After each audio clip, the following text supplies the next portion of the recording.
이제 우리 요한복음은 이제 다 마치고 우리 마태복음 5장부터 7장까지 있는 산상수훈을 여러분들과 함께 나눴으면 합니다. 제가 대학원 시절 때 산상수훈에 대해서 이렇게 또 강의를 들었던 부분이 있어서 이 부분이 우리에게 주시는 말씀을 한번은 언젠가는 나누고 싶다는 생각을 했었는데, 여러분 이제 우리가 5장부터 7장까지 있는 이 산상수훈의 예수님의 말씀을 한 절 한 절을 우리가 한번 살펴보고 또 깨달음 얻는 그런 시간 되기를 소망합니다. 여러분, 우리 삶의 무거운 짐, 그리고 또 홀로 해결할 수 없을 때, 또 어떤 사람에게도 의지할 수 없는 순간이 오면요, 누구나 한 번쯤은 산 위에 있는 이 기도처를 찾아가게 됩니다. 이상하게도 또 산 위에 무릎을 꿇고 또 기도하고 나면은 그렇게 커 보이던 세상이요, 이제 작아지기 시작합니다.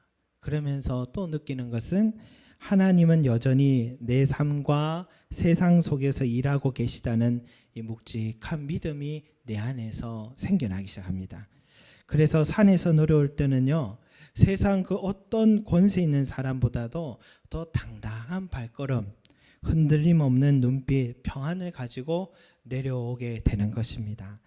그 예로 모세가 산 위에서 한 40일간의 금식 기도를 마치고 내려올 때에 그의 얼굴에는 광채가 흘러나왔습니다. 그리고 차라리 죽여달라고 삶에 지쳐서 겨우 호렙산에 올라갔던 그 엘리야, 그곳에서 하나님의 세미한 음성을 듣고 나서는요, 다시 세상을 향하여서 담대하게 말씀을 선포하고 맡겨진 사명을 감당할 수 있는 힘을 얻었습니다. 예수님도 습관처럼 산 위에 올라가셔서 홀로 하나님과 깊은 기도의 시간을 통해 영적인 힘을 공급받으신 일들이 수없이 많이 있으셨습니다. 여러분, 오늘도요, 예수님은 이 습관처럼 산 위에 오르신 것 같아요. 그러나 갈릴리 지역의 모든 동네마다 예수님의 행적이 다 퍼져서 따라온 무리들로 인해서 예수님은 자신의 습관을 쫓아 기도할 시간을 얻지는 못한 것 같습니다. 더욱이 올라온 따라온 그 무리들을 뿌리칠 수 없었던 것은 그들의 눈빛 때문이었습니다. 그들의 눈빛 속에는 영혼의 갈증과 또 번민과 두려움이 서려 있었고, 또 자기가 도대체 내 자신이 누구며 어디에서 왔고 어디로 걸어가야 되고 또 나의 인생의 정착지는 어딘지 아는 이도 없고 가르쳐주는 이도 없는 길 잃은 양들, 목자 잃은 양들과 같은 그 모습이었습니다. 그래서 혹여나 저 예수라면 내 인생에 답을 해주시리라, 내 이 빠져버린 이 삶의 구렁에서 건져주시리라 하는 그 절실함으로 그들의 눈빛 속에는 그 절실함이 들어있었던 것입니다. 그런 다급함으로 모든 걸 다 내려놓고 이들은 높은 산까지 예수님을 따라 올라왔습니다. 그런 사람들이니까 예수님이요, 더 깊은 산 속으로 떠나가시려던 발걸음을 멈추고 그 자리에 앉으셨다라는 것은 가르치겠다라는 랍비의 태도와 같습니다. 그리고 그들을 둘러보시면서 제일 먼저 선포하신 말씀이 이겁니다. 심령이 가난한 자는 복이 있나니 천국이 그들의 것이며. 여러분, 지금 예수님의 눈앞에 있는 그들은 누구보다도 심령이 가난한 사람들이었습니다. 그들이 살고 있는 그 갈릴리 땅은 사실은 가난한 땅이 아닙니다. 너무너무 비옥한 풍요로운 땅이었습니다. 배만 타고 갈릴리 호수 바다에 나가기만 해도 어마어마하게 많은 물고기들을 잡을 수 있었습니다. 또 기름진 그 땅들에 심기만 하면 농작물들이 얼마나 풍년을 이루어가는지 많은 농작물들을 수확할 수 있었던 풍부한 땅이었습니다. 그러니까 겉으로 보기에는 전혀 부족함이 없는 땅, 그런 땅인데 그러나 예수님을 따라 올라왔던 그 수많은 무리들은요, 대부분이 누구냐? 소작농들이었습니다. 그 기름진 땅의 주인들은 다 수도 예루살렘에 있는 귀족들이었고, 이 사람들은 다 그저 남의 땅에서 일했던, 한 해 열심히 땀 흘려 수고해도 예루살렘의 대지주들이 빼앗아가고 로마 정부에서 빼앗아가고 나면 또 하루를 걱정해야 하는 그런 처지에 있던 사람들이었습니다. 그러니까 내일이란 보장된 것이 없는, 여력이 없는, 준비할 수 없는 사람들이었다 할 수 있습니다. 또한 그들의 무리들의 영혼은 어땠을까요?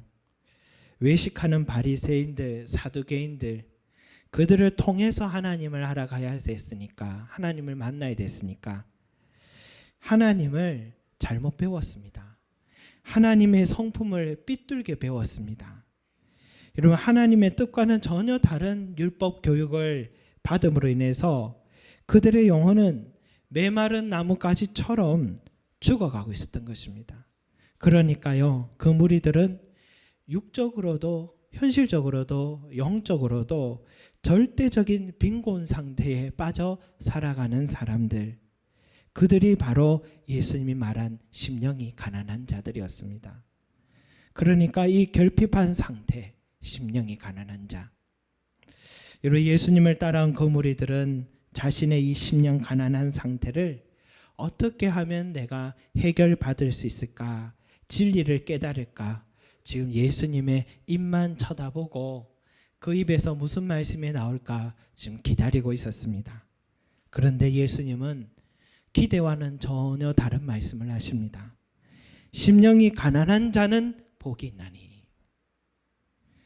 여러분, 가난이 싫어서 지금 찾아왔는데 예수님이 심령이 가난한 자가 복이 있다고 합니다. 가난이 무슨 복이냐?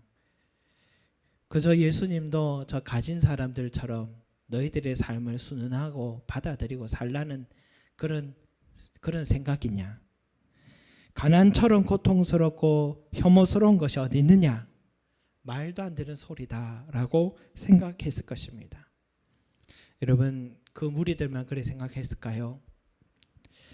오늘 이 시대에도 저와 여러분들도 가난해서 행복합니다, 이렇게 말할 수 있는 사람은 우리 가운데 없을 겁니다. 없죠. 저도 목사지만요, 목사는 청빈의 삶을 추구해야 된다고 그렇게 또 배우지만 너무 빠듯하면 스트레스 받더라고요. 너무 빠듯할 때는 엄청 스트레스를 받아요. 기도도 잘 안 되고 그렇습니다. 여러분, 경제적인 결핍으로 인해 가정들이 무너지는 겁니다. 너무 빚이 많고 무리한 대출로 감당할 수 없는 상황에 가니까, 최근에 뉴스 보니까 자식을 그렇게 사랑하던 아빠가 가족을 살해하고 자기도 목숨을 끊는 어처구니 없는 결과를 낳게 되더라고요. 여러분, 가난이 행복하다라는 것은 어쩌면 동화책 속에서나 볼 수 있는 일이지 현실의 우리 시대에서는 받아들이기 어려운 이야기들입니다. 그런데 왜 예수님은 심령이 가난한 자를 복되다라고 말씀하셨을까요? 아마도 인간의 본성을 염두하고 하신 말씀이 아닐까 하는 생각이 듭니다. 사람은 이상하게도요, 조금만 가지면 하나님 멀리 하는 습성이 있잖아요. 조금만 알고 조금만 성공하고 조금만 높아지면 이제 그것이 다 내 것이냐 생각하고 내 노력으로 내가 해낸 것이라 생각하고 교만에 빠지는 그런 습성이 있습니다. 하나님 필요 없습니다. 그 뒤로부터는. 그러다가 인간은 고난이 찾아와서 육적으로나 영적으로 가난한 상태가 되면 그때서야 하나님을 찾아오더라는 겁니다. 그러지 않고는 절대로 하나님 앞으로 나오지 않습니다. 성경의 역사가 우리에게 말해주고 또 우리 자신을 보면 그것을 수긍하게 되는 것입니다. 가난한 심령이 되고서야, 지푸라기라도 잡고 싶은 심령이 되고서야, 동서남북이 꽉 막혀있는 그 먹먹한 상황이 되고서야 그때서야 우리가 하나님을 향해 머리를 들기 시작하고 바라보기 시작하는 이 인간의 본성을 예수님이 보시고 하신 말씀인 것 같아요. 그래서 예수님이 보시기에 심령이 부유해서 이 땅에서 부족함이 없어서 하나님 없이도 자신 있게 살아가는 것보다는 차라리 심령이 가난해서 하나님 말고는 의지할 수 없는 가난한 그 상태에 있는 것이 더 복된 길로 가는 것을 더 많이 보셨기에 이렇게 말씀하신 게 아닌가 하는 생각이 듭니다. 오래전에 미국에 그 9.11 사태가 일어났었잖아요. 9.11 사태가 일어났을 때에 많은 교회 성도 수가 늘어났답니다. 그런 통계가 있습니다. 경제적인 어려움에 처하면 남편의 직장 승진과 자식의 수능, 취업 시험이 임박하면 생각지 못한 가정의 어려움이 닥쳐오면 잘 지내던 사람과 관계에 금이 가면 계획대로 삶이 진행되지 않으면 그때부터 기도하기 시작하고 새벽 기도도 찾고 기도원도 찾아가 작정하는 등 다시금 하나님의 관계를 회복하기에 몸부림치기 시작합니다. 이런 모습을 살펴보면서 심령이 가난한 상태가 어쩌면 복되다 하는 예수님의 말씀은 일리가 있다 할 수 있습니다. 그렇지만 여러분, 심령이 가난하다고 해서 모두 하나님께 오는 것은 아닌 것 같습니다. 심령이 가난한데도 끝까지 자신의 고집을 내려놓지 않고 그렇게 살아가는 사람들이 많이 있습니다. 어떤 사람은 이 가난 때문에 더 도끼를 품고 자신 아니고는 세상을 믿을 리가 없다 하면서 더 이기적인 인격으로 변하는 사람도 있고, 돈에 집착하고 영적인 갈증의 원인을 잘못 찾아 쾌락을 쫓는 사람들이 있고, 어떤 이는 잘못된 신을 찾아가기도 하고 불안함을 채울 길 없어서 점쟁이도 찾고 무당을 찾기도 합니다. 이런 어두운 면들을 우리가 보게 되면 심령이 가난한 것이 정말 복된 것인가, 심령 가난한 게 정말 복된 것인가 하는 의심도 갖게 됩니다. 여러분, 그렇다면은 심령이 가난하다라는 것이 복되다는 말씀은 맞을 수도 있고 틀릴 수도 있는 말이죠. 이상하지 않습니까? 예수님이 하신 말씀은 옳아야 되고 진리해야 되는데 맞을 수도 있고 틀릴 수 있다는 것은 진리가 아닌 겁니다. 즉 심령이 가난한 자가 복될 수도 있고 불행일 수도 있다는 것은 진리가 아닙니다. 그러면 예수님이 잘못 말씀하신 것일까요? 여러분, 예수님이 하신 말씀의 진정한 의미는 무엇일까요? 우리가 3절 말씀을 전체를 다시 한번 봐야 됩니다. 같이 한번 읽겠습니다. 시작. 심령이 가난한 자는 복이 있나니 천국이 그들의 것임이요. 아멘. 여러분, 한글 성경에는 이렇게 나와 있습니다. 그러나 헬라어 원어에서 신학자들이 직역한 번역본을 보면 이렇게 되어 있습니다. 심령이 가난한 자는 복되다. 왜냐하면 천국이 저희의 것이기 때문이다. 심령이 가난한 자는 복되다. 왜냐하면 천국이 저희 것이기 때문이다 라고 번역을 했습니다. 여러분, 우리 한글 성경과 이 번역과 무슨 차이가 있을까요? 원뜻과 무슨 차이 있을까요? 한글 성경과의 차이가 있다면 이겁니다.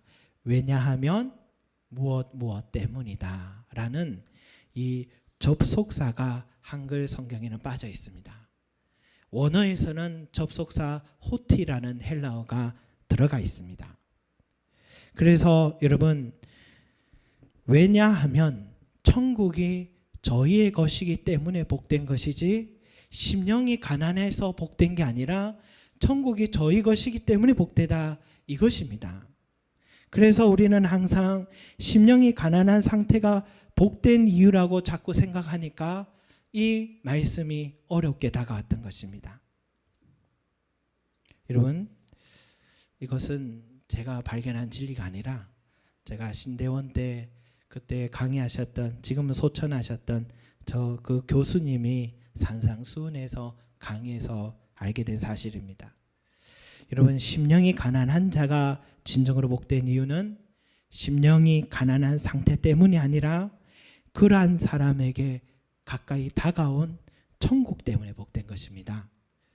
애통한 상태가 행복한 것이 아니라 위로를 받기 때문에 행복한 것입니다. 그러니까 복된 이유의 핵심은 뭐냐? 천국이 임했기 때문에 복된 것입니다. 그때 그 무리들이요, 심령이 가난한 사람들이었죠. 그 심령이 가난한 상태는 행복하지 않았습니다. 너무너무 갈급하고 답답해서 산으로 들러 예수님이 가시는 곳이라면 다 따라갔습니다.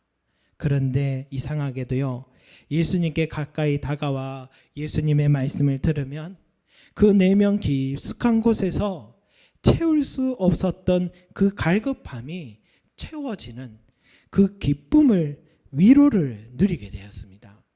또 마음의 상처와 육체의 질병이 예수님 가까이 다가오면 치유되기 시작하고, 움츠렸던 사람들이 예수님께 가까이 다가오면 세상을 향해 기지개를 펴고 담대하게 달려가는 변화의 역사들이 일어나게 되는 것이었습니다. 그래서 이 무리들은 모든 일들을 다 내려놓고 예수님을 만나는 일을 최우선으로 여기고 달려온 것입니다. 여기 계신 분들도 이해되시는, 이 말씀이 무슨 말인가 이해되시는 분들이 계실 겁니다. 주중에요, 홀로 성전에 찾아보면 이곳에 아무도 없는데도 이곳에 기도하고 나면 마음에 평안함이 있습니다. 성전에 올라온다는 게 참, 여기 올라오기까지가 정말 힘든데 와서 기도를 하면 설명하기 힘든 평안이 내 마음속에 밀려옵니다. 물론 예수님은 늘 내 마음속에 계시죠. 그러나 교회의 머리 되신 예수님, 이 몸된 교회, 사랑하신 예수님이 이 성전에 올라온 그 예수님을, 그 영혼을 어루만져 주시고 위로해 주시고 세임 주시고 평안의 물결로 그 사람에게 은혜를 베푸신다는 것을 믿습니다. 그래서 저도요, 지금까지 교회 일을 하면서 때로는 이런저런 마음이 찾아올 때가 여러 번 있을 때도 그때 그 모든 시간들의 마음을 지킬 수 있었던 것은 이 성전 때문입니다. 이 성전에서 기도 시간이 아니었다면 절대로 지킬 수 없는 마음이었을 텐데, 그래서 늘 기도할 때마다 신기하다 하는 생각을 많이 체험하고 있었습니다. 여러분, 이 건물로서의 성전이지만 예수님은 무척이나 사랑하고 지켜가고 계신다는 것 또한 많이 느낍니다. 왜 그랬을까 보니까 누구든지 이곳에 와서 기도하라고, 누구든지 이곳에서 주님을 가까이 하고 주님을 만나라고, 그래서 평안을 얻게 하시려고 우리 주님께서 지금도 이 성전을 지켜가시는 주님의 손길을 매일마다 보고 있습니다. 여러분, 예수님을 가까이 하면요, 내 마음의 평안과 기쁨이 찾아오는 이유는 천국이 저희 것이기 때문에 복되다 하는 말씀과 연관이 있습니다. 여러분, 예수님께서 이 땅에서 사역을 시작하실 때 제일 처음 선포한 말씀이 바로 회개하라, 천국이 가까이 왔느니라. 이 말은 예수님이 제일 먼저 선포하셨거든요. 여러분, 천국은 장소, 이곳이다 저곳이다, 물론 장소의 개념이기도 합니다. 그러나 그것은 장소의 개념을 뛰어넘은 것입니다. 천국은 뭐냐? 통치의 개념을 말하는 겁니다. 뭐냐? 예수님이 통치하시는 바로 그 사람의 마음, 그것이 천국이 됩니다. 예수님이 통치하시는 그 가정은 천국이 되는 것입니다. 그래서 이미 이 땅에 예수님이 오실 때부터 천국은 시작되었습니다. 예수님이 오실 때부터 천국이 임했던 것입니다. 그래서 천국의 주인 되신 예수님이 가는 곳마다 병든 자들이 낫고, 눈먼 자들이 눈을 뜨게 되고, 포로된 자들이, 눌린 자들이 자유케 되고, 문제 있는 곳에 해결 안 받고 갈등이 있는 곳에 평화가 시작되었던 것입니다. 죄가 씻기고 죽은 사람들이 생명으로 부활로 변화되었던 것입니다. 그러니까 천국이 저희 것이기 때문에 복되다라는 말씀은 더 세밀하게 보면 예수님이 내 삶에 다가오셨기 때문에 복되다라는 말씀과 일치하는 것입니다. 예수님을 내 삶에 모신 후부터는 그 혼돈스러웠던 지난 삶이 정돈되기 시작하고 불안하고 번민 속에 있던 내 삶이 이제는 감사와 기쁨과 평안으로 가득한 삶이 변화되는 것입니다. 물론 우리가 아직도 미숙한 부분들이 있지만 예수를 만난 후부터는 내 가난한 삶이 풍성한 삶으로 변화된 것을 우리는 부인할 수가 없습니다.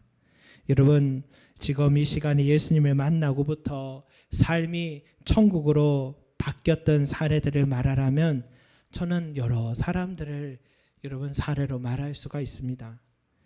또 우리 성도님들 삶에서 예수님을 만난 변화를 말하라면 제가 목격한 일을 종일 설명드릴 수도 있을 겁니다. 어쩌면 내 삶에서 예수님을 만난 그 은혜들을 말하라 해도 너무 많은 이야기들을 갖고 있는 것입니다, 여러분. 그러면 우리는 이제 어떻게 될까?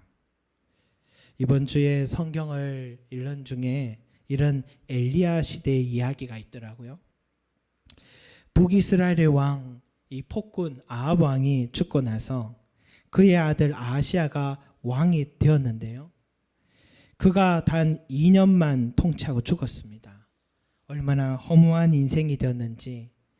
그런데 그가 큰 잘못을 했더라고요. 하루는 그가 난간에서 떨어지는 바람에 큰 중병이 찾아와 침상에 누웠습니다. 여러분, 누구나 사고는 날 수 있잖아요. 누구나 고난이 찾아올 수 있습니다.